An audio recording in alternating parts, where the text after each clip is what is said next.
گفتنی یک عرس بود و عبدالقادر یا معلم زواد بود. بعد همین سینان بود من گفت که بیا یانگا گو همجا کار بود رو کار کن.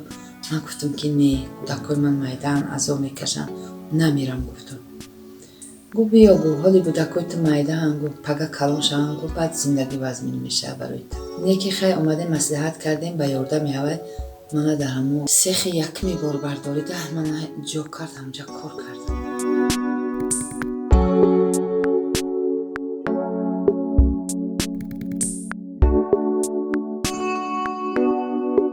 زنکوی رس کتیا بود، نینا بود، والیا بود، گالیا بود، نادیا بود. این زنکو من گفتن که تی تورجه ایدیتی گفتم بخونده همونجا گفتک تمیز گفتن فتروش سیخ گفتک جوی چی هسته خوندن هسته گفت برای همونجا گو بخون گو بیا گفتک و دستیرینی بگی بیا کار که گو این کاری مرده که زنک نیست.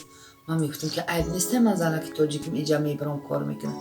میگفت که نه اینجا تی خودت ببرای کار که گو همچنان مهر میکنه.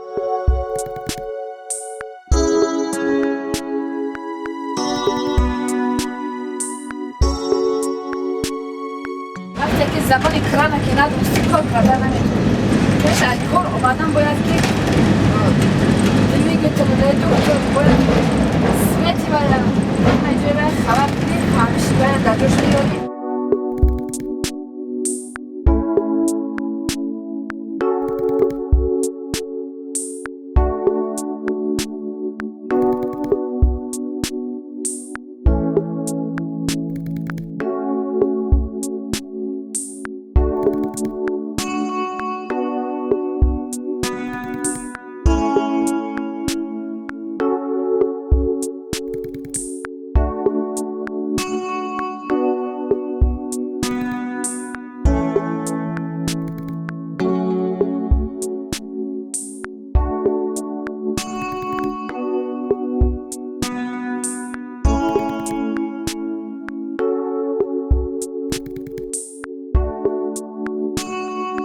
مادر 4 فرزند هستم. منم اونقدر زندگی کردگی نیستم. منم 11 سال حیات زندگی دیدم.